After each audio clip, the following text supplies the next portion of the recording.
반갑습니다. 저녁 식사 하시고 오셨습니까? 반갑습니다. 성경 말씀 시편 139편입니다. 시편 139편 1절 말씀부터 24절까지 읽겠습니다.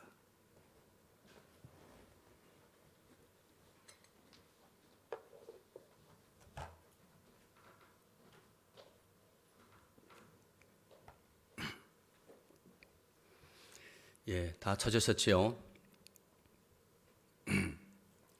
시편 139편 1절 여호와여 주께서 나를 감찰하시고 아셨나이다.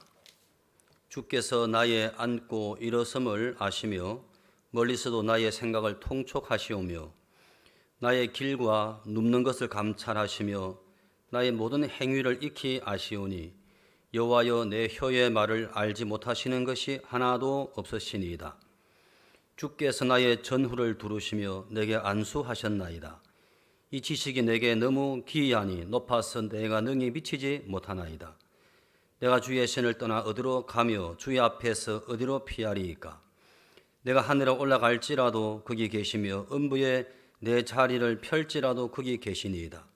내가 새벽 날개를 치며 바다 끝에 가서 거할지라도 곧 거기서도 주의 손이 나를 인도하시며 주의 오른손이 나를 붙드시리이다.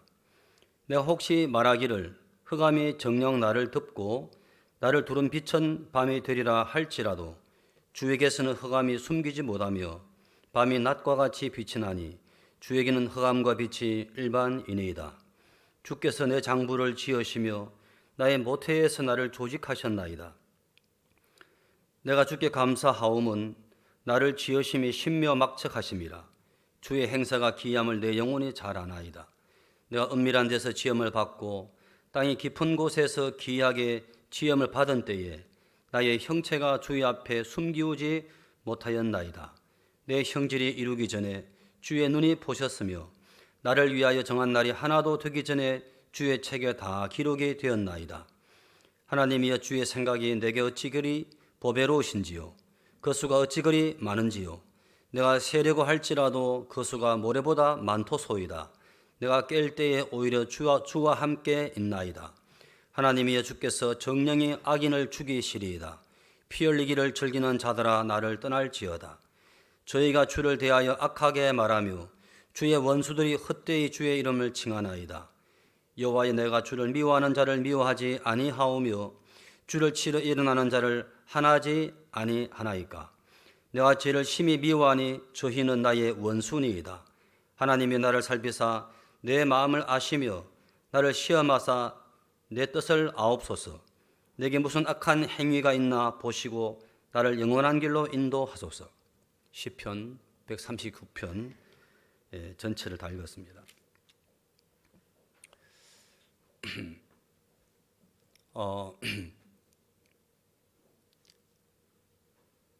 여러분 이 지구에는 만유인력이라는 게 있고 또 만유인력을 벗어날 수 있는 그 에너지가 또 하나 있다면 또 이제 양력에 의한 공기 부력에 의해서 만유인력을 벗어날 수 있는 길도 이래 있죠. 하지만 벗어나기 전에 먼저 만유인력이 모든 물체에게 적용하는 것처럼 우리가 구원을 받기 전에 모든 사람의 마음속에 구원을 받지 못하게 하는 어떤 이상한 힘이 이래 있다는 거죠. 그 힘을 느끼고 내가 그 힘을 벗어날 수 없구나를 깨달았을 때 우리는 누군가를 의지할 수가 이래 있는 겁니다.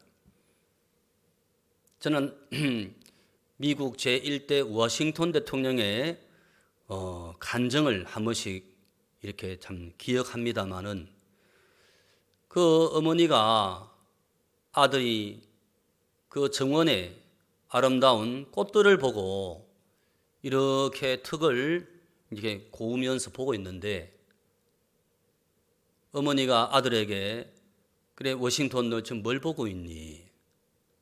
하니까 어머니 참 너무 이상해요. 뭐가? 저 모든 아름다운 자연을 누가 지었을까요? 그 어머니께서 그야 하나님이시지. 그때 워싱턴 말 아니에요. 첫마디가 아니에요. 그러면 누구냐? 우연이에요. 그랬다는 거예요. 그 어머니가 아니야, 우연이 아니고 하나님이 하신 거야 해도 자기는 믿을 수가 없다는 거죠. 그때부터 어머니 마음에 고민이 되면서 어떻게 해야지 워싱턴 마음을 믿음의 마음으로 바꿀 수 있을까? 그 어머니께서는 기도하시게 되었고 기도하는 중에 지혜를 얻어서 워싱턴이 학교에 간 사이에 그 정원을 다 갈아엎고 꽃씨를 탁 심기를 아들 워싱턴 이름에 스펠링 글자대로 이렇게 꽃씨를 탁 뿌렸대요. 그리고 이제 얼마 지난 이후에 그날도 우연히 워싱턴이 정원을 바라보고 있는데 깜짝 놀란 겁니다.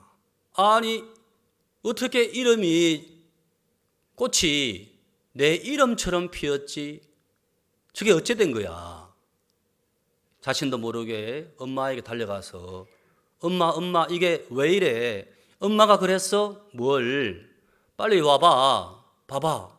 꽃이 내 이름처럼 피었잖아. 글쎄 나 모르겠는데 엄마가 안 그랬어? 나 안 그랬어. 또 정원사 아저씨 달려가 아저씨가 이렇게 했어요. 이게 뭐야? 이게 어째 된 거지? 나 안 그랬는데. 아빠에게 물어봐도 아빠도 모르시고 다시 워싱턴은 고민을 하는 거예요. 엄마가 한참 뒤에 옆에 가서 워싱턴 지금도 고민하고 있니? 예 어머니 이해가 안 돼요. 어떻게 이렇게 될 수가 있어요? 워싱턴 지난번에 네가 이 자연 누가 만들었을까요? 했을 때 내가 하나님이 했단다 하니까 너 아니라 그랬지. 이거는 우연이에요 그랬지. 근데 왜 지금 이런 모습을 보고 네가 절대 그럴 리 없다고 왜 그렇게 말을 해? 그래 절대 그럴 리 없어. 엄마가 그랬어. 엄마가 이 꽃이 심을 때 너의 이름처럼 내가 밭에 뿌렸어. 어떻게 우연히 이런 일이 될 수 있겠니? 누군가가 했으니까 이렇게 되는 거 맞지? 그제서야 아들 워싱턴이 고개를 푹 숙이면서 예 맞았어요 어머니. 그럼 이 대자연을 하나님이 지었단 말씀이죠? 그래 맞아. 그러면서 하나님이 인정되는 순간 구원을 받았다 하더라고요. 사람들이 구원을 받기 전 내 마음에 하나님이 세워지기 전 강력한 어두움의 세력이 절대 하나님을 믿지 못하도록 속인다는 겁니다. 미국에는 나사 본부가 있습니다. 미 우주항공 우주국이라 그러죠. 그 나사 직원의 70% 이상이 다 예수를 믿는 사람이래요. 그런데 그들 마음속에 하나님이 없는 거예요. 정확한 연도는 알 수 없지만 이제 유인 우주선, 사람이 타고 우주를 왕복하는 유인 왕복 우주선을 만들었을 때 첫 번째가 이렇게 디스커버리, 두 번째 쏘아온 것이 콜롬비아, 세 번째 쏜 것이 챌린지를 쏘면서 단추를 딱 누르면서 하나님 당신은 없습니다 하고 딱 쏘았는데 11초 뒤에 빵 터지면서 그 다 사람들이 9명이 다 죽어버렸거든. 이제 처음에는 자신들이 우주에 사람을 보낼 때 조마조마했지만 또 쏘고 또 쏘다 보니까 이제 우주가 사람의 손 안에 들어온다 싶으니까 과학이 이 대자연을 정복할 수 있다. 그렇다면 하나님이 하신 게 아닙니다. 한 당신은 없습니다 하고 딱 쏘았는 그날 터져버린 거예요. 그 챌린지 뜻이 뭔가 아십니까? 도전자라 도전자. 하나님을 도전하는 그 마음이 정말 교만한 마음인데 인간이 뭔가 할 수 있다 싶으니까는 하나님 마음에 쥐어버리더라고요. 하나님은. 저도 제가 고등학교 다닐 때 친구들이 교회를 다니고 기독교 믿는 친구들이 좀 밉더라고요. 공부는 안 하고 칸닝구 해서 점수 따고 쉬는 시간에 와서 몰래 도시락 반찬 빼앗아 먹고 돈 빌려가면 안 갚아주고 숙제 안에 와서 벌 쓰는 친구 대부분 교회 나가는 친구더라고요. 공부 잘하고 말 잘 착한 친구들은 절에 나가더라고. 저는 이제 일부러 저는 교회 안 갔죠. 일부러. 왜냐하면 사실은 걔네들이 문제가 있는 것이지 하나님이 문제인 것 전혀 아닌데도 걔네들 때문에 저는 일부러 하나님 안 믿는 쪽으로 마음이 그래 흘러가는 저를 봤거든요. 하다가 친구 한 명 용형이라고 걔가 보현사에 보살님 아들인데 집이 절 안에 있어서 걔 때문에 이제 자주 절에 놀러 갔어요. 절 음식들은 얼마나 맛있고 배도 막 배가 이리 크잖아. 수박처럼 큰 배도 있고 사과도 이리 크고 막 많이 얻어먹었어요. 근데 그 친구가 학교 그 실험실 때 이렇게 손가락이 잘리는 일이 생기면서 절에서 쫓겨나와 버리더라고요. 부처님이 주신 귀한 옥체를 네 마음대로 잘라 먹다니 너는 제자의 자격이 없다. 나가라. 쫓겨나는 모습 보면서 무슨 부처님이 절에 자비가 없냐. 그때부터 이제 절에 대해서도 의심이 생기면서 저는 진짜 많이 방황을 했거든요. 그렇게 하면서도 제 마음 한편엔 지울 수 없는 궁금증이 뭐였냐면 이래 자연과 자연의 섭리 또 해가 뜨고 해가 지고 지구가 한 바퀴 돌면서 1년의 세월이 정확하게 지나가는 이런 어떤 법칙들은 이게 어떻게 우연히 되어질 수 있단 말이냐. 그게 제 마음이 풀리지가 않는 거예요. 자연 속에 있는 현상들에 대해서. 그렇게 되어진 모든 것들이 제 마음에 구원을 받던 순간 모든 게 다 풀려버렸거든요. 모든 게. 저는 제가 어떤 종교심도 없고 신앙심은 더욱더 없겠지만 특별한 믿음이 있는 사람이 믿는 줄 알았었어요. 근데 마음에 하나님의 존재가 딱 발견되고 믿어지는 순간 모든 게 다 믿어져 버리더라고요. 로마서 우리가 1장 보시겠습니다. 로마서 1장.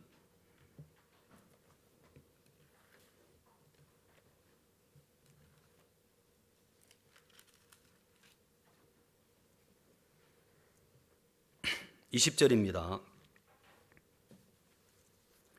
우리 다 같이 한번 읽어보시겠습니다. 시작. 창세로부터 그의 보이지 아니하는 것들 곧 그의 영원하신 능력과 신성이 그 만드신 만물에 분명히 보여 알게 되나니 그러므로 저희가 핑계치 못할지니라.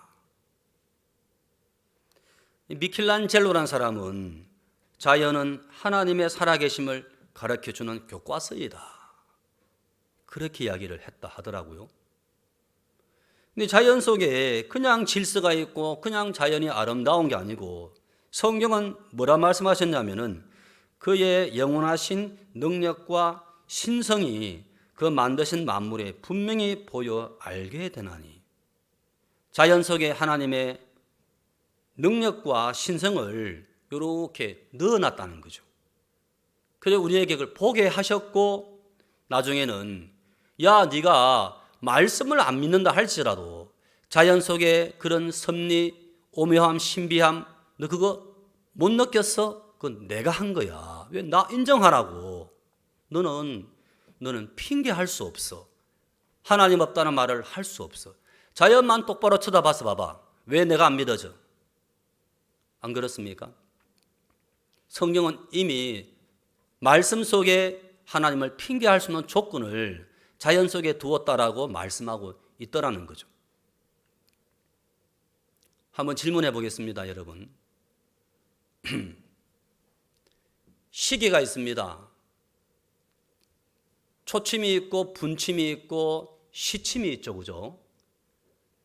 초침이 열심히 한 바퀴 달리면 이게 1분이 되고 분침이 한 바퀴 돌면 이게 1시간이 되고 그렇게 24바퀴를 돌면 이게 하루가 따끔 지나가는 거예요. 이게 우연히 그렇게 맞춰진 겁니까? 처음부터 누가 시계를 그렇게 만들어 놓았기 때문에 그렇게 돌아가는 겁니까? 초침, 분침, 시침을 정확하게 자기의 기능을 한 바퀴 할 때마다 정확하게 1분이 지나고 1시간 지나고 이게 하루가 지나가는 거예요. 우연의 일치가 아니고 그렇게 작동되도록 누가 만들어 놓았다는 거죠. 그러면 우리 지구, 여러분 지구하고 태양하고 거리가 얼마인가 혹시 아세요? 물어보는 제가 이상하죠. 제가 말씀드리겠습니다. 태양과 지구의 거리는 1억 5천만 킬로랍니다. 빛이 도달하는 거리는 8분 20초. 태양의 표면 온도가 6,000도랍니다. 왜 6,000도인가 아십니까? 모르시죠, 그죠? 6,000도의 이 온도가 8분 20초란 시간 동안에 지구로 달려오는 그 타임이 되면 그 뜨거운 6,000도가 사람 살기에 딱 좋은 온도로 식는 시간이 8분 20초래요. 만약에 더 필요하다면 8,000도가 될 수 있고 12,000도가 될 수 있겠죠. 왜? 우리가 살아가야 되니. 너무 추워도 안 되고 너무 더워도 안 되니까. 우리가 살기에 딱 맞는 온도가 6,000도가 되어져야지 8분 20초가 됐을 땐 우리가 사람이 생명체가 살 수 있는 딱 좋은 그런 거리. 그 다음에 지구가 태양을 한 바퀴 도는 그 거리가 9억 4천만 킬로랍니다. 그것을 하루에 얼마를 다니냐? 257만 킬로. 1시간으로 줄이면 시속 11만 킬로로 지구가 태양을 이렇게 돈대요. 지구 한 바퀴가 4만 킬로죠. 그 지구가 1시간 만에 지구를 3바퀴 도는 속도로 지구는 앞으로 달려가는 거예요. 여러분 마하 1, 마하 2, 마하 3 그런 이야기 들어보셨죠? 전투기 속도가. 그죠? 콩고도 비행기가 마하 1합니다. 음속의 2배죠. 지구는요, 음속의 40배로 앞을 향해서 막 달리고 있습니다. 엄청나게 빠릅니다, 지구. 시속 11만 킬로니까. 그죠? 우리 보통 차 타면 시속 100km, 조금 빠르면 120, 30km 뽑는데 시속 11만 킬로니까 상상이 안 되죠. 지금도 제가 1시간 말씀을 내려간 사이에 이 지구는 11만 킬로를 달려가 버렸습니다. 엄청난 속도로. 그런데 느끼십니까? 못 느끼십니까? 못 느끼는 거예요. 왜 그렇습니까? 우주에는요, 저항체가 없습니다. 우주에는 공기가 없기 때문에 아무런 소리나 어떤 부딪힘이 없이 달리고 있고, 또 지구는 뭐가 있습니까? 대기권이 있어서 마치 유리창이 있으면 바람이 불어도 유리가 다 막아주는 것처럼 대기권이 있어서 외기의 모든 영향을 다 차단시켜 주기 때문에 못 느끼는 거예요. 완벽하게. 그렇게 해서 지구가 1년에 365일 하여튼 2시간 49분인가 만에 틀릴 수 있습니다. 옛날 기억이기 때문에 한 바퀴를 도는 거예요. 근데 365일 2시간 얼마 요거를 계속 모으니까 4년 만에 한 번씩 날짜가 한 번 늘어나요. 그게 그 양력으로 2월 28일까지 했다가 4년에 한 번씩 29일이 생겨. 약간의 시간을 모아두었다가 딱 4년에 한 번씩이면 날짜가 딱딱 맞아 떨어지는 거예요. 이게 어떻게 우연입니까? 시계가 어떻게 우연히 초침, 분침, 시침에 딱딱 맞아 떨어져 있어요. 그래 만들어 놓았으니까. 이 지구가 태양계 속에 정확하게 돌아갈 수 있는 이게 우연이겠습니까? 누군가에 의해서 되어진 것입니까? 조금만 생각해 보면 반드시 조물주가 있다. 그런 방향을 잡을 수 있는데, 그죠? 우리는 그까지는 생각을 하기 싫어하는 거예요.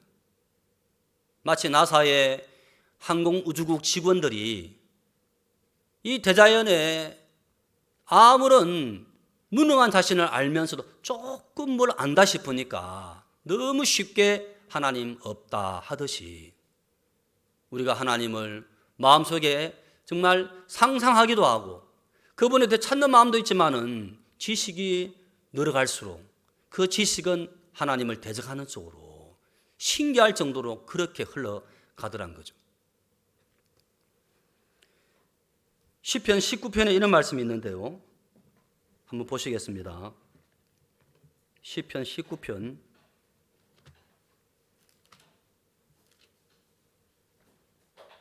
1절 하늘이 하나님의 영광을 선포하고 궁창이 그 손으로 하신 일을 나타내는도다. 참 저는 제가 어릴 때 형을 따라서 이제 산에 올라갑니다. 제 고향은 부산 문현동인데요. 그 황령산이었습니다. 황령산이 우리 뒷동산이었습니다. 우리 집 바로 뒤에 있는 포부대가 있어가지고 그 포를 설치해 두어서 이그 놀러 가면 아저씨들이 태워줘요. 포를 한 바퀴 태워주고 뺑 돌려주고 이제 다음에 올 때 성냥 가져와라 하고 이제 예 하고 이제 조금 더 올라가면 이제 황령산인데 지금 황령산 터널 지나가서 부산 대형교회 나오잖아요. 보면 산에 올라가서 저기 부산 앞바다를 바라보면 구름이 쫙 몰려오면서 순식간에 산이 덮여버리는 거예요. 너무 무섭기도 하고 산 덩성덩성이마다 무슨 거인이 누워있는 것처럼 누가 저 산을 만들었을까? 저 바다는 왜 넘치지 않지? 참 그런 궁금증이 진짜 많았거든. 어느 날 우리 옆집에 이래 친구 둘이가 있었는데 근데 설날 아침에 여동생이 큰 집에 콩기름을 이렇게 받으러 갔다가 오는 길에 그만 요즘에 말하면 이렇게 시멘트 옛날에는 다 피부장 길었다가 그때 처음으로 이제 어떻게 포장을 해주면서 겨울에 그게 살짝 얼었던가 봐요. 미끄러지면서 얘가 이 콩기름을 큰 대병에 담은 건 이걸 안 깨트리려고 꽉 쥐는 순간에 중심을 이러면 뺑 돌면서 땅에 딱 엎어졌는데 병이 깨지면서 유리가 파편이 온 가슴을 찔러버린 거예요. 그러면서 그 아이가 병원에 실려가던 중에 죽어버렸어요. 초등학교 한 2학년쯤 됐을 때. 제가 걔보다 나이가 2살 많았으니까 제가 4학년쯤 됐겠네요. 그 진짜 이쁘고 이제 인생에 막 피어나는 그런 생명체도 왜 저렇게 비참하게 죽어가야 되지? 사람이 왜 살고 왜 죽지? 참 그게 이해가 안 되면서 저는 막 인생 수업을 막 받아왔거든요. 제가 첫날 저녁에 제 아버지의 돌아가시는 그 일을 통해서 결국 제 마음에 하나님이 죽음이란 이 현실이, 이 사실이 현실이 되면서 진짜 나라고 하는 것이 아무것도 아닌데 내가 뭐라고 판단하고 내가 뭐라고 의심하고 할 자격이 있느냐. 그러면 죽고 난 다음에 무슨 세계가 있을까? 그러면서 참 드디어 죄가 있으면 지옥 갑니다. 그 어떤 목사님의 참 이야기를 듣고 정말 지옥의 마음이 믿어지는 제 인생 속에서는 절대 거부했던 정말 인정하기 싫었던 그 지옥이 마음에 믿어진 거죠. 지금 뒤돌아 보면 엄청난 은혜라고 하는 말밖에는 답이 안 나옵니다. 그랬었는데 참 구원을 받는 사람들의 마음에 한번 이 구조를 보니까 저만 그랬던 것이 아니고 구원을 받는 사람들 마음 밑바탕에는 하나님이 차근차근하게 인생 수업을 통해서 자연을 통해서 하나님의 존재를 마음바탕에 그림을 다 그려놓았더라고요. 복음을 들었지만 사람들이 감사치 아니하고 또 교회와 이런 영적인 권위에 대해서 순복치 못하는 사람 특징이 뭐냐? 마음 중심에 하나님의 그림이 밑바탕이 안 돼 있어서 그래요. 알겠습니까? 구원을 받고 빠른 속도로 교회에 적응하면서 또 이런 말씀과 종들과 이런 질서에 빨리 적응한 사람 특징은요, 그게 분명해요. 그렇지 않은 사람들 굉장히 거들먹거리고 거만하고 질서를 쉽게 짓밟고 하는 사람의 특징이 뭐냐면 인생을 살면서 삶을 통해서 자연 속에 위대하신 하나님을 한 번도 마음에 연결 지어본 적이 없는 사람들이에요. 한 번은 제가 광명에 있었을 때 참 기억나는 구원받은 한 형제님이 있었는데 그 이 형제님이 직업훈련원에 이렇게 기술 배우던 중에 한 아가씨를 이제 알게 되었고 친구로 사귀었는데 이 아가씨가 알고 보니 구원받은 자매가 교회를 떠나서 직업을 갖기 위해서 훈련소에 갔다가 그 남자를 만나게 되었고 사랑하게 되면서 결혼을 하게 된 거예요. 결혼하면 행복할 줄 알았었는데 마음이 뭔가 모르게 어둡고 힘들면서 어느 날 내가 교회를 떠난 것 때문에 내 마음이 이렇게 결혼을 했지만 내 마음에 기쁨이 없구나. 여보, 나 있잖아. 사실은 내가 하나님을 믿어. 나 교회 나가야 돼. 그래? 그럼 교회 나가. 내가 반대 안 할게. 그게 아니고 당신도 같이 나가야 돼. 그래야 내가 내 마음이 편할 수 있어. 지금 내가 바쁘니까 당신 먼저 나가고 다음에 내가 따라 나갈게. 좋았어. 약속해야 돼. 알았어. 그래서 그 자매가 이제 어느 날 교회를 돌아온 거예요. 돌아왔는데 한 번은 목사님, 우리 남편 좀 만나주세요. 예, 그럽시다. 하고 집에 찾아갔습니다.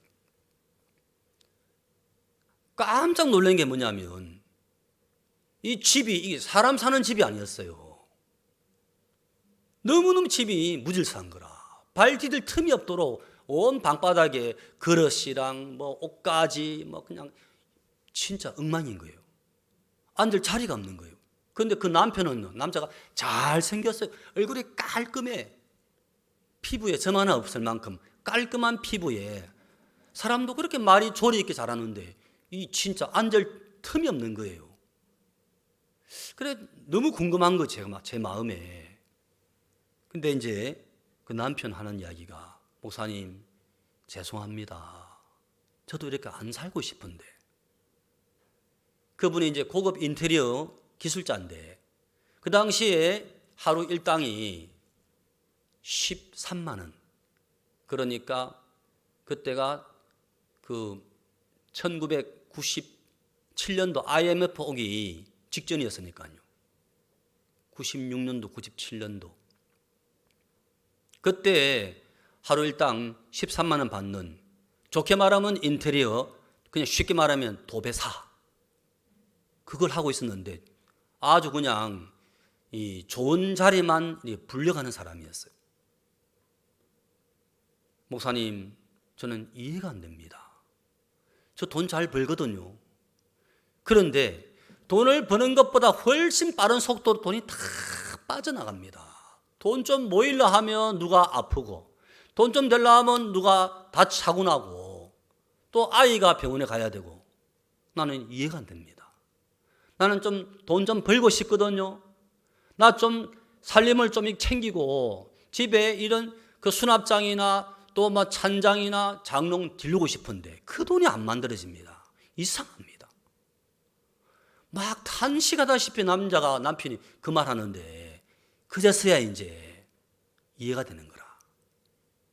불교 믿는 사람들은 그런 말 하죠. 애군이 끼었다 하는 말이에요. 애군. 집에 되는 게 없어. 되는 게 없어. 예? 뭐 집 방향을 잘못 잡았다든지 뭐 그런 말 하죠. 딱 그런 식이에요. 그렇게 말하는 제 마음에는 하나님이 이 자매 남편 마음을 만들고 있구나. 근데 참 그 다음번 집회 때 남편이 온 거예요.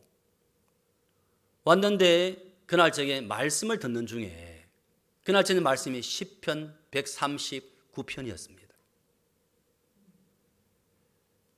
그래서 오늘 저녁 제가 너무 그때가 참 기억이 나면서 본문 말씀을 139편으로 이렇게 정했는데요.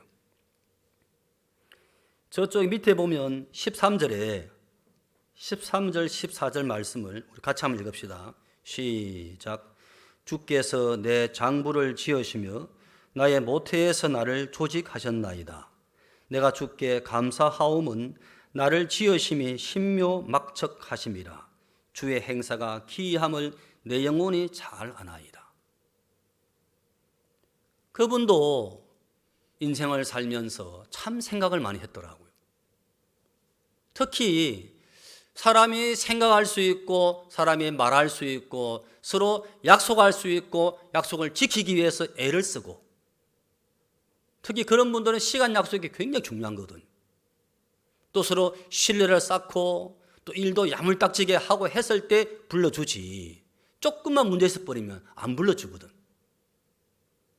그러면 사람이 참 이렇게 사회적인 동물이면서 또 마음을 전달해야 되면서 약속을 하고 지키고 못 지키고 따라서 진짜 신용도가 올라갔다가 낮아지는, 어떻게 이런 삶을 살 수 있게 되어졌을까? 또 사람은 왜 살며 무엇을 위해 살며 왜 사는 것이지? 그렇게 보이지 않았던 집이 정말 참 대지마구처럼 그런 복잡한 사람 집에 그 사람 마음속에 무슨 마음이 있을까? 저는 참 상상을 할 수가 없었었는데 그분 마음에 내가 왜 존재하지? 또 아이를 키우면 아이가 크고 자라는 모습 보면서 너무너무 신기한 것을 느끼면서도 이게 어떻게 이렇게 되는 거지? 늘 마음속에 그 의문점이 늘 붙어 있었다는 마음에. 내가 돈을 번다 할지라도 내가 왜 있지? 내가 왜 살지? 답이 안 나오니까 집안이 복잡하고 어지러운 것보다도 자신은 마음이 더 복잡했다 하더라고요. 그런데 그날 말씀을 들으면서 이 14절에 내가 주께 감사하오면 나를 지으심이 신묘막척하심이라. 주의 행사가 기이함을 내 영혼에 잘 아나이다. 하나님이 나를 지으셨구나. 하나님이 내 장부를 지으셨고 하나님이 우리 아이를 만들어 주셨구나. 그분의 마음속에 늘 궁금했던, 누가 이 자연을, 누가 내 인생을, 누가 내 인체를 누가 지었지? 그분이 하나님이라는 사실이 마음에 똑 떨어지면서 복음을 그대로 다 받아들이는 거예요. 복음을. 그리고는 구원받고 난 직후에 사람이 막 급속도로 달라지는데, 전에는 도배를 해서 돈 버는 게 목적이었다면 이제는 계속 복음을 전하는, 복음을 전하는 거예요. 그러면 또 옆에 있던 또 양형제라고 또 그 도배사인데 또 데려와서 구원받고, 그리고는 이제 한 1년 반 정도 그렇게 일하다가 목사님 저 일 좀 접고 목사님 따라다니면서 전도하는 거 배우고 싶습니다. 그러면 예배당 안으로 들어오너라 해서 한 5년인가 같이 지냈거든요. 예배당 안에서.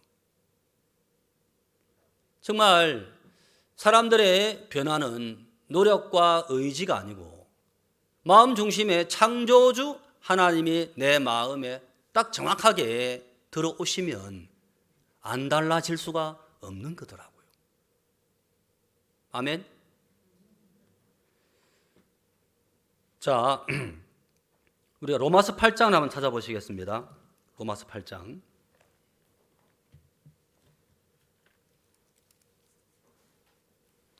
(31절) 말씀부터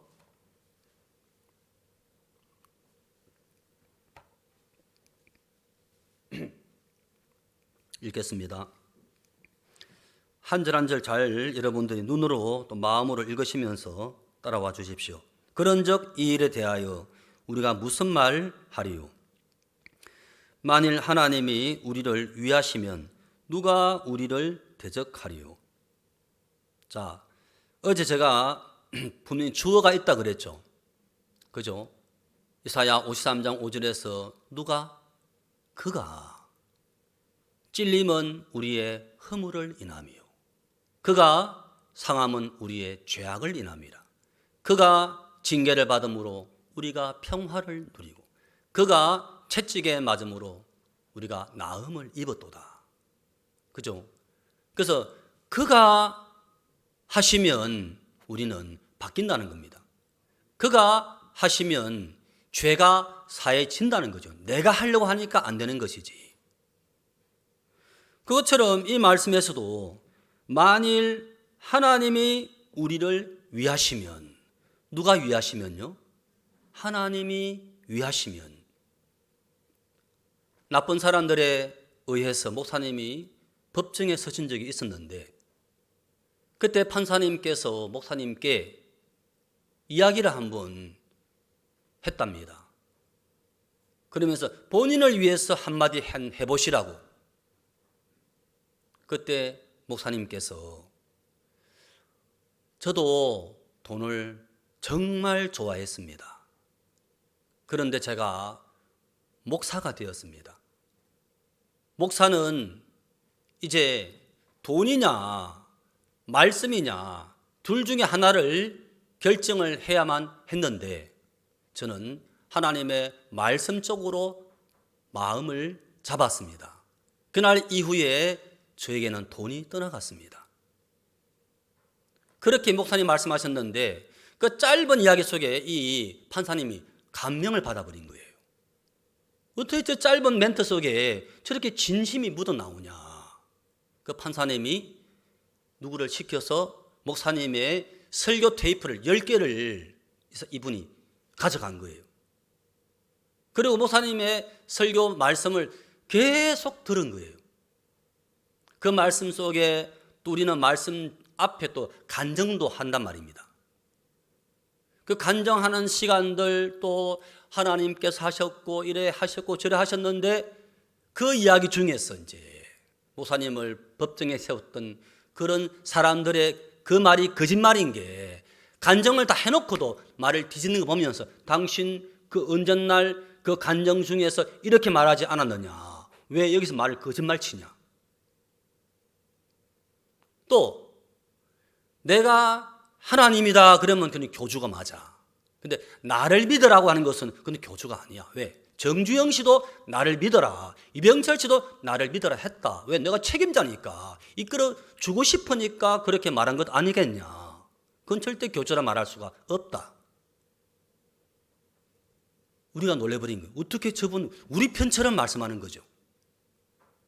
아무리 판사지만 사람입니다. 맞죠? 저희 지역에서도 지난 사건 때문에 계속 우리가 참 소송을 걸고 또 법정에 서고 수없이 했는데요.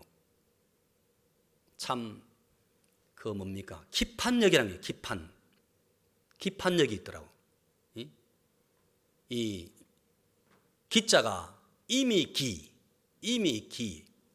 재판, 이미 지나간 재판은 이미 지나간 재판에서 져버렸으면 계속 지는 거예요. 이미 이겼으면 계속 이기는 거예요. 거의 그거는요. 뒤집기 참 어렵대요. 그래서 재판은 1심에서 반드시 이겨야 돼. 1심 져버리면 나머지는 기판력에 다 걸려들더라고요. 근데 1심에서 재판부의 마음을 얻어야 돼. 아무리 옳아도 재판부의 마음을 잃어버리면 굉장히 불리해지는 거예요. 그런 아쉬운 게 있었더라고 보니까, 이야기를 들어보니까. 근데 판사님이 목사님의 어떤 그런 참 마음 표현, 목사님의 또 말씀 그 테이프를 들으면서 와, 이분은 정말 진실한 분이시고 이분은 말씀을 분명히 전하시는 분이구나. 표는 안 냈지만 이미 이분 마음속에 목사님을 위하는 마음이 있는 거예요. 그러면서 우리를 소송을 걸었던 사람들은 진짜 큰 벌을 받고, 목사님은 진짜 1심, 2심, 마지막 3심 전부 다 무죄가 되고 말고, 마지막에 진행부 목사님들이 그 재판관에게 찾아가서 인사를 탁 하면서 도와주셔서 고맙습니다 인사하니까, 나는 도와준 게 없습니다. 나는 사실대로 했는데 목사님은 죄가 없습니다. 죄 없는데 어떻게 벌을 줄 수 있습니까? 했다고 하시는 거죠. 판사가 도와줘도 여러분 얼마나 참 다행스럽고 고맙습니까? 누가 누구를 위해요? 만일 하나님이 우리를 위하시면 누가 우리를 대적하래요? 알겠습니까? 그 다음 절에 보니까 32절, 자기 아들을 아끼지 아니하시고 우리 모든 사람을 위하여 내어주신 이가 어찌 그 아들과 함께 모든 것을 우리에게 은사로 주지 아니하시겠느냐. 자기 아들을 아끼지 아니하시고 모든 사람을 위하여 내어주었다는 말 뜻이 뭘까요? 내어주었다. 내어주었다는 것은 이제 예수님을 십자가에 못 박으셨다. 그렇죠? 누구를 위해서요? 우리 모든 사람을 위하여 자기 아들을 아끼지 아니하시고 우리 모든 사람을 위해서 이렇게 내어주었다는 거죠. 제 어릴 때 우리 옆집에 영희 누나가 있었거든요. 영희 누나가. 근데 그때 이제 우리 어릴 때는 심심하니까 우산이죠, 우산 살대를 이렇게 뽑아가지고 화살을 만들어서 또 한경 촉을 막 갈아가지고 이제 막 화살 쏘기도 많이 했었어요. 근데 우연히 영희 누나가 그 아랫집에 있는 그 형아를 쏘았는 눈을 맞춰가지고 3일 뒤에 죽어붙어요. 그 형이.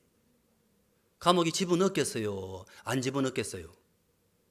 예, 그때는 너무 옛날이 돼가지고 너무 촌 사람이 돼가지고 그 어떻게 뭐 고소를 하니 그런 걸 할 줄 모르는 시대였거든.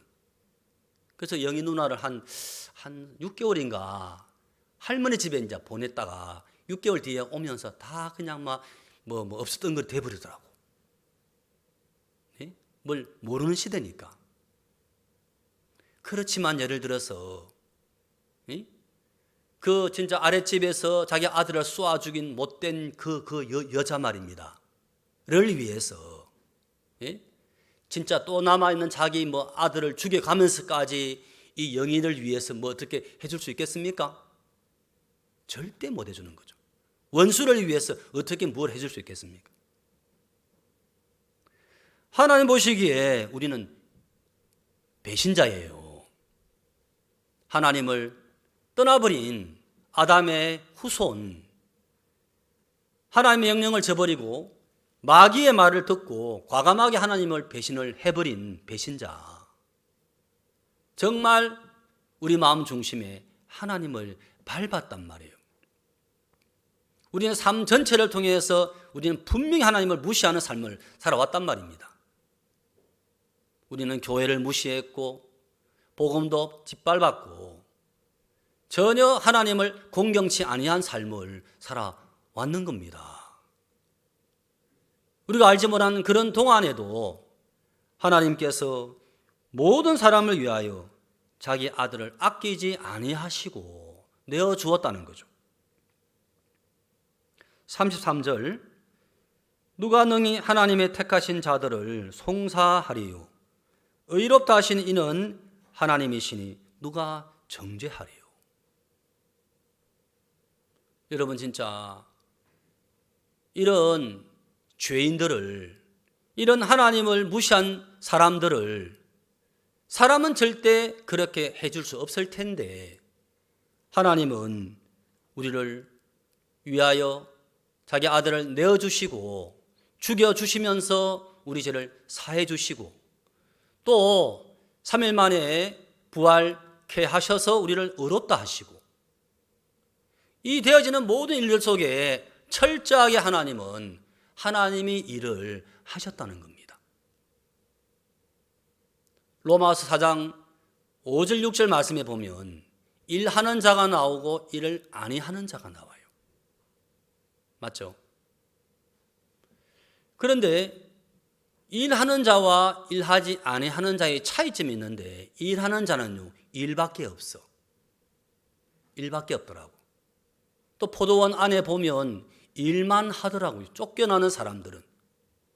근데 일을 아니했던, 일을 할 수 없었던 11시에 들어왔던 그 품꾼은 이제 마음에 뭐밖에 없냐면, 내가 한 것이 아무것도 없기 때문에 이런 해가 질 무렵에 당신도 포도원에 들어오시오 했던 그 주인만 바라보는 거예요. 저 주인의 약속, 저 주인의 신뢰, 저 주인의 진짜 나를 돕고자 하는 그 마음 아니면 나는 아무런 조건이 없는 거예요. 다른 사람들은 내가 몇 시에 들어왔다, 내가 땀을 많이 흘렸다, 얼마나 일을 했다, 자기 일한 것만 남아있지만 일을 하지 못했던 그 마지막 들어온 사람은 자신에게 내 보일 게 없으니까 이 사람은 오로지 주인만 바라보는 거지.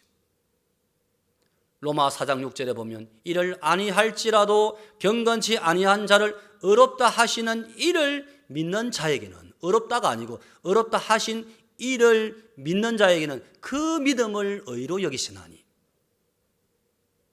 그죠? 자기 믿음 아니에요. 나를 의롭다 하신 그분을 믿는, 인격체를 믿는 믿음을 말하는 거예요.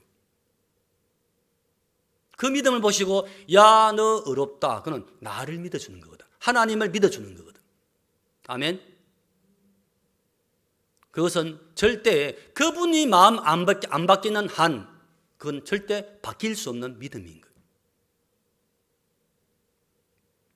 요한복음 4장에 예수님이 수가성에 오셨습니다.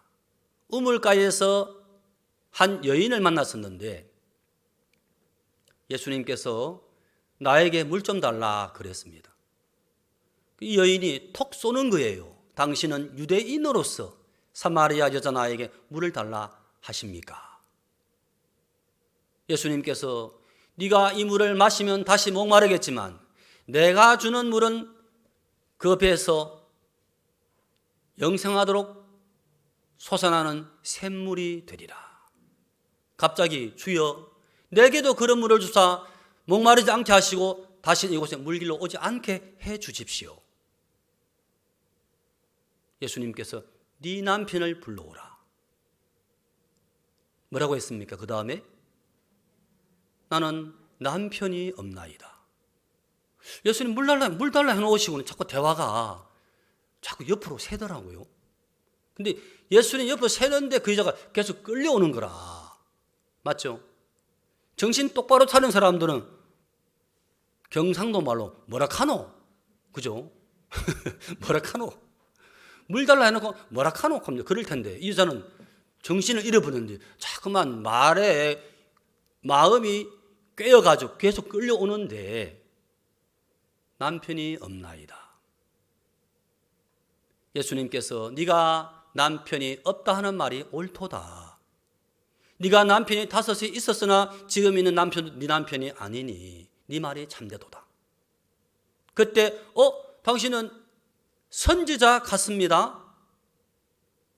그러면 자기 마음 밑바탕에 숨겨두었으면서 참 깔고 있었던 마음, 우리는 그 예배를 드리려고 합니다. 당신들은 어디에서 예루살렘에서 예배를 드려야 한다면서요? 아니, 이 산도 아니고 예루살렘도 아니고 하나님의 성령이 오시면, 그렇습니까? 우리 메시아가 오시면 우리가 다 알려줄 겁니다. 그때 예수님께서 내가 누구니라? 내가 그니라. 내가 그니라는 그의 딱 진짜 그분이라는 말을 듣는 순간 물동이를 집어던져버리고 갑자기 막 사람이 달라져 버린 거예요. 몰래 물 깃는 것도 부끄러워서 내 더러운 인생 숨기고 싶어. 다 잠자는 그 시각에 물 길러 왔다가 내가 큰이라는 말씀을 듣는 순간 인생이 확 바뀌어버린 거예요. 사람들에게 보시오 보시오. 내 인생을 바꾸신 그분을 와 보시오. 메시아가 아닙니까? 바뀌어버린 거예요. 저는 제가 구원받고 난 다음에 제일 내 마음에 참 이렇게 구원을 제일 먼저 선물로 주고 싶었던 우리 형이었어요. 형. 왜냐하면 어릴 때 형과 저는 막 무지무지 싸웠거든요. 근데 고운 정 말고 미운 정이 너무 들어버렸어. 하다 보니까 제가 구원받자 말자 우리 형님이 그렇게 구원받기를 바랬는데, 우리 형은 장로교회에 일주일 나가고 안 나간 사람이거든요. 청년회비 2,000원 내라 하니까 역시 교회는 도둑놈들이구나 하고 이제 2,000원 때문에 아까워서 교회를 접어버린 분이 우리 형이에요. 그런데 참 하나님이 우리 형의 마음을 진짜 신실하게 마음밭을 갈고 계셨더라고요. 우리 형님은 학교를 중학교밖에 못 나왔어요. 아버지가 워낙 어렵게 사시니까 형님도 빨리 사회에 나가 돈 벌려는 마음으로 동명목재, 또 이제 포장마차, 용접, 선반, 또 이제 수검사원, 택시기사, 만화방 뭐 안 한 게 없어요. 근데 되는 게 한 개도 없어. 그렇게 하던 와중에 이제 우리 집안에 복음이 들어왔어요. 그리고 제가 드디어 구원을 받았는데 우리 형님에게 구원의 이야기를 하니까 한마디로 콧방귀도 안 끼는 거예요. 그리고 한 달이 지난 다음에 제가 결혼식을 하게 됐는데, 이제 저는 아버지 돌아가셨기 때문에 혼주석에 형님이 이제 서야 되는 거라. 동생 결혼식에 형님이 너무 기뻐서 이제 그때 이제 그 형님은 뭐 했냐면은 수금사원 하고 있어요. 수금사원. 금성사. 수금사원 하고 있어요. 근데 이제 집에 와서 이제 이발도 하고 목욕하고 이제 딱 그렇게 이제 오려고 하는데 횡단보도를 건너오다가 택시 기사하고 딱 이렇게 이제 이렇게 부딪힌 건 아닌데 이렇게 서로가 딱 이제 신호에 어긋맞기면서 이제 서로가 딱 걸려진 거예요. 택시 기사가 창문을 찍 내리면서 욕을 해버린 거라. 우리 형님은 학교를 어디밖에 안 나왔다고요? 중학교밖에 안 나왔어요. 태권도가 사단이야. 말 안 들으면 쭉 패버리려고 막. 너 나와. 너 방금 뭐라 그랬어? 해가 나왔는 사람 멱살을 잡았는데, 아니 그 사람이 그냥 자기 뒤로 휙 자빠져 버리더래요. 우리는 형님이 그 사람을 밀었죠. 아니다. 나 분명히 말하는데 지가 자빠진 걸 하더라고. 그리고 뒤로 빡 넘어졌는데 보도블록에 받쳐 입에 막 거품을 품고 이 사람이 뇌진탕이 돼버린 거라. 그 옆에 바로 경찰차 지나가다 보고는 바로 수갑 차고 이제 유치장으로 가버린 거예요. 그리고 그날 밤 내일이면 결혼식인데 밤 10시인가 하다가 우리 어머니 전화가 오셨나 우시면서 너 형이 그래 교도소에 갔다. 우리 어머니는 교도소와 유치장 구분을 못해가지고 교도소에 갔다 그러시더라고요. 내일이 결혼식인데. 그래서 할 수 없이 이제 외삼촌께서 이제 혼자 서주시고 제가 신혼여행을 못 갔어요. 아직까지. 형님 교도소에 면회 간다고 한 주간 내도록 마산 교도소에 이제 매일매일 찾아간 거예요. 참 미안하더라고요. 나 때문에 형님 오실라 하시다가. 그래서 제가 면회 갔습니다. 형님 죄송합니다. 형 저 때문에 빨리 올라 하시다가 이렇게 됐는데 무슨 수를 써서라도 빨리 합의를 보고 형님 빼내겠습니다. 자, 이렇게 말을 하려고 했는데 혓바닥이 그래 안 되더라고. 저도 모르게 형님이 여기 왜 와 있는 거 아십니까? 하니까 딱 쳐다보더라고. 형님이 죄가 많아서 여기 와 있습니다. 그래 말이 제가 아니 혓바닥이 혀가 딱 그 순간 됐다 가라 마 하더만 툭 가버리더라고. 한 1분도 안 걸렸어요. 면회 시간이. 그 다음 날부터는 한 번도 안 나왔어요. 엄청 미안하고 또 막 제가 막 가책이 돼. 내가 이 멍청하니 말을 왜 그래 해버렸지. 그리고 이제 몇 개월 지났어요. 형님이 출소를 하게 됐는데 출소하던 날 딱 갔는데 첫 마디가 앞장서라 그러더라고. 예? 앞장서라. 두 번째 그 눈을 끔뻑 어디 갔는데요 했더니 교회 그러더라고요. 교회 가자 하더라고. 영문도 모르고 이제 와 어찌 된 거지. 그래 나중에 알고 보니까 그것도 구원받고 10년 뒤에 이제 그때 제가 물어봤어요. 그때 그게 무슨 이야기였습니까? 했더만은 교도소 안에 딱 들어왔는데 감방장이 교도소에 제일 오래된 감방장이 우리 형님한테 너무너무 잘해주더래요. 그래서 와 교도소 안에도 이렇게 좋은 사람이 다 있구나. 일주일만 예? 일주일 지난 다음에 무슨 영화 배우 율 브린너 같은 사람이 탁 이래 옷을 딱 벗으니까 가슴팍에 전체가 이 호랑이 문신, 등짝에 용 문신, 팔뚝에 탁 이상한 그림을 그려놓고 똑바로 하시오 하고는 딱 들어 누워버리더래요. 근데 그 감방장 우리 형님 도와줬던 그분이 설설 기더니 맨 끝에 가서 들어 누워본 거예요. 우리 형님은 또 이제 나는 교도소에 왔어도 이렇게 안 풀리냐, 이래 안 풀리냐. 너무너무 괴로웠는데 이틀 딱 지났는데 가서 갑자기 그 이제 새로운 이제 감방장이 문신, 그 사람이 탁 이래 다들 둘러 앉으시오. 탁탁탁탁 앉았는데 딱 그분이 이제 손을 들더래요. 그래서 손을 들고 탁 가슴팍에 손을 집어넣더래. 와, 뭐 칼을 뺄라 하나, 우리 죽일라 하나, 왜 저러지? 하고 있는데 확 빼는데 성경책을 빼는 성경책을. 우리 예배 드립시다. 우리 예배 드립시다. 그걸 본 순간 우리 형님이 완전히 충격을 받은 거예요.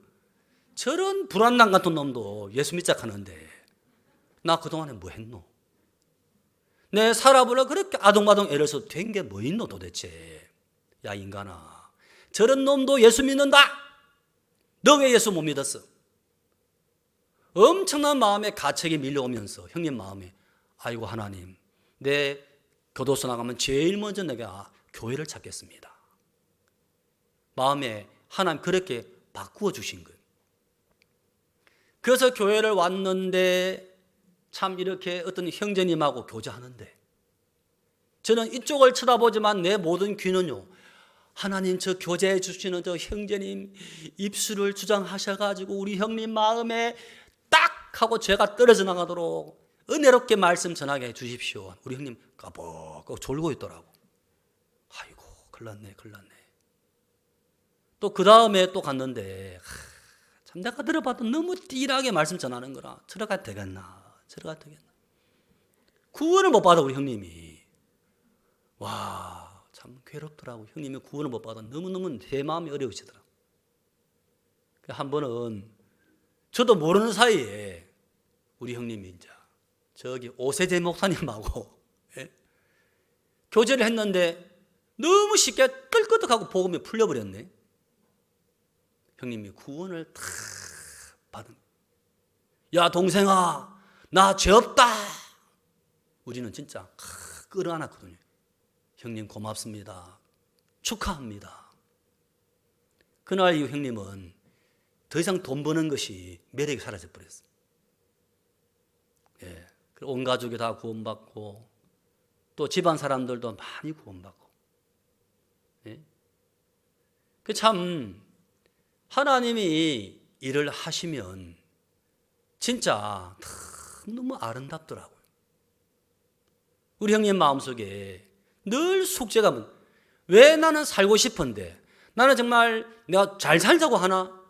기본적인 삶은 살고 싶은데 왜 이렇게 안 되냐? 무엇이 안 되게 하냐? 누구냐?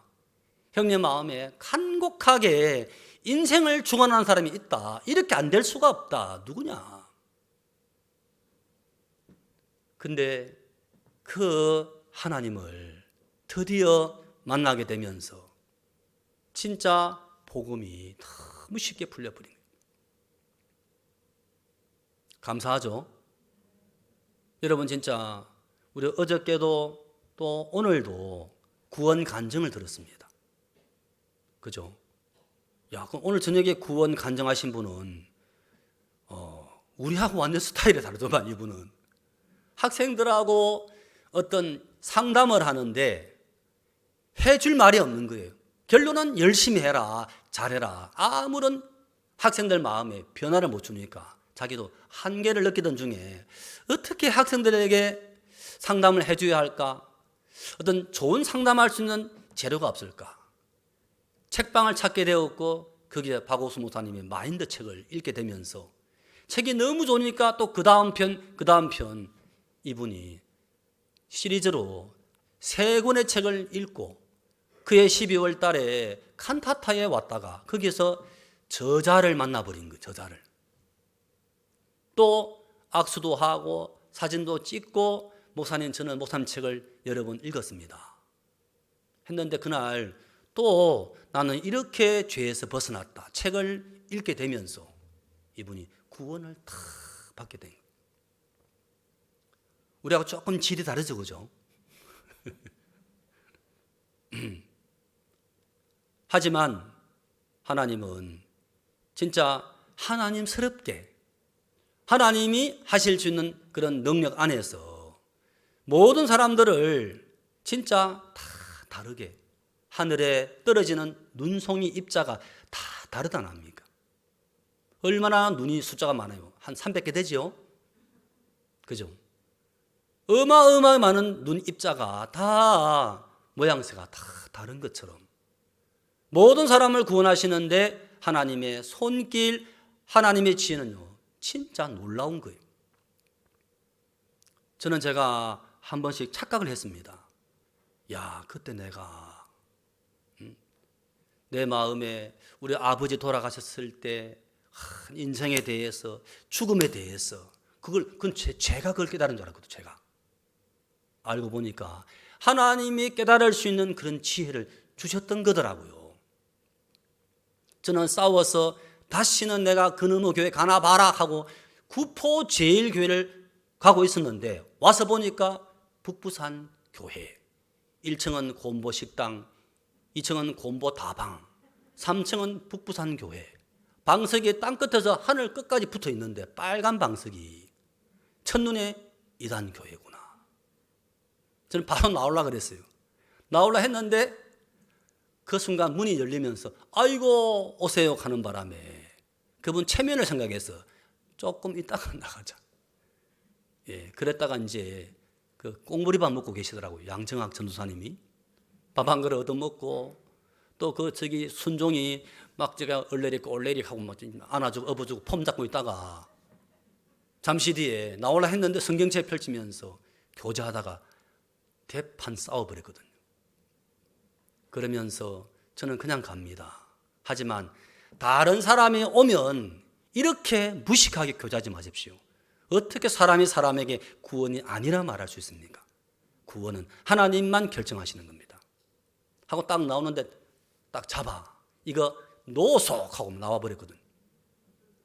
그런 마음으로 왔으니 어떻게 그 길 또 갈 수 있겠습니까?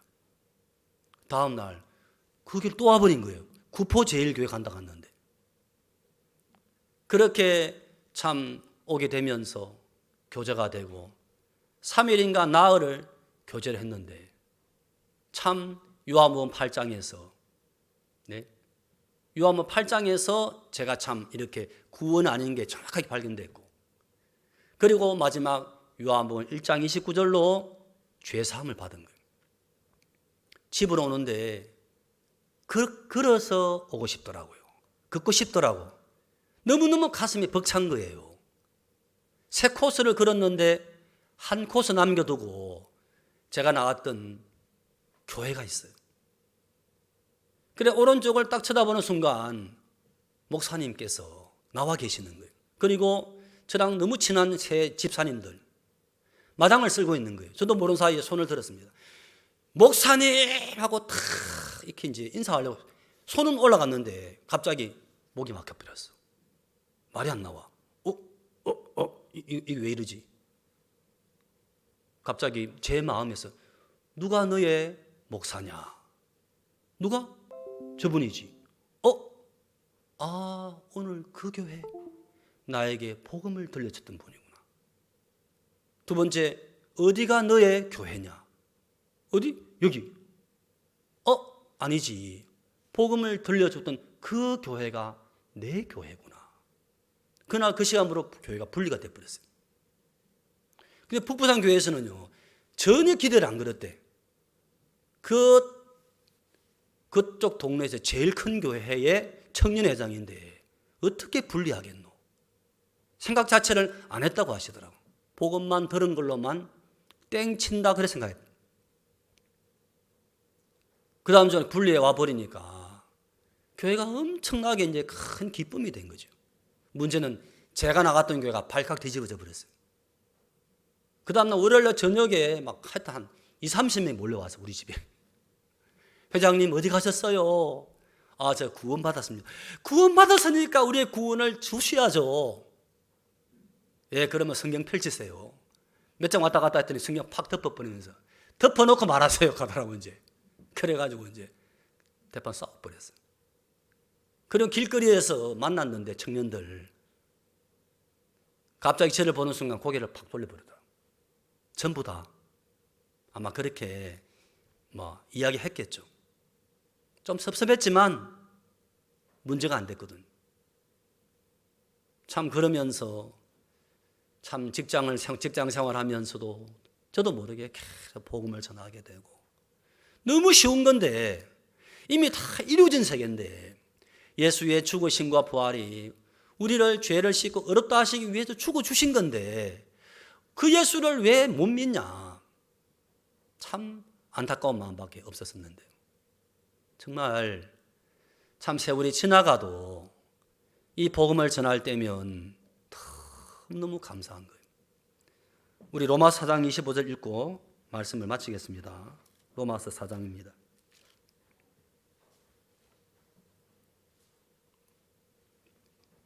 다 같이 한번 읽겠습니다. 자, 시작.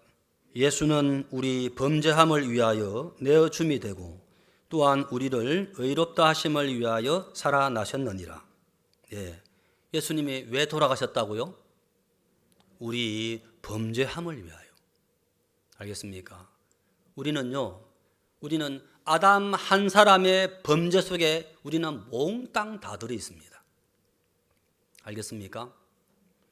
그런데 예수님께서 이렇게 내어주신 바 되었다. 예수님께서 죽어주셨다는 겁니다. 우리 모든 사람의 지은 죄보다 예수님은요, 창조주십니다. 메시아십니다. 그분이 죽어주신 그 죽으심은 우리 모든 인류의 지은 죄를 충분하게 갚을 수 있는 대가란 말입니다. 그분의 단번에 죽으심이, 그 내어주심이, 그 다음 또한 우리를 의롭다 하심을 위하여 살아나셨느니라. 의롭다가 뭡니까? 다시는 죄로 돌아갈 수 없는 상태, 거룩한 상태, 하나님과 똑같은 그런 영적 상태를 가리켜 의롭다. 왜요? 우리가 뭘 했기 때문에? 예수님이 죄를 끝내주셨고 능력으로 부활하셔서 하나님의 아들로 인정되셨기 때문에 이제 우리를 얼마든지 의롭다 할 수가 있다는 것입니다. 아니라면 그분은 하나님의 아들이 아닌 거죠. 맞다면 우리는 어려운 거죠. 아멘. 우리를 어렵게 하신 그 주님을 찬양합니다. 기도하겠습니다. 하나님 아버지, 이날 저녁에도 주의 말씀과 주의 복음과 주의 사랑과 은혜를 기억할 때 감사합니다. 많은 사람들이 참 성경을 듣고 읽고 말하고 있지만 정확하게 그들 마음속에 예수님이 세워져 있지 않고 하나님의 능력과 하나님의 참 사랑을 발견치 못해 자신의 열심과 자신의 인간의 의는 기억하지만 악한 우리의 삶을, 우리의 인생의 마지막을 불쌍히 여기셔서 우리 위에 돌아가신 그 예수님을 정확하게 주목치 못하도록 마귀는 사람들의 마음을 속이고 있는데, 정말 어두움을 빛이 밝히는 것처럼 우리가 아무리 어두워도, 아무리 무지해도 이런 우리를 깨우치시고 돌이키시고 하나님의 말씀 가운데 나오도록 하기 위하여 끊임없이 참아주시고 기다려주시고 받아주신 주님을 기억할 때 감사하고, 이번 한 주간 전국교회가 또 말씀의 귀한 시간들, 김천 땅에도 세우신 교회를 통해서 말씀하시고 있습니다. 우리는 다 모르지만 주님 사랑하시고 예비하신 한 분 한 분 기억해 주시고 이끌어 주시고 말씀과 교제를 통해서 그들 마음속에 하나님 발견하고 모시고 죄에서 벗어나서 하나님의 자녀로 주님을 높이는 귀한 자녀가 그렇게 계속에 탄생될 수 있도록 하나님 축복해 주시기를 바랍니다. 주님 앞에 감사를 드립니다. 예수님의 이름으로 기도하였습니다. 아멘. 2부 시간, 교제하는 시간 갖겠습니다. 감사합니다. 줌에 계시는 분들 다 감사합니다. 들어가십시오.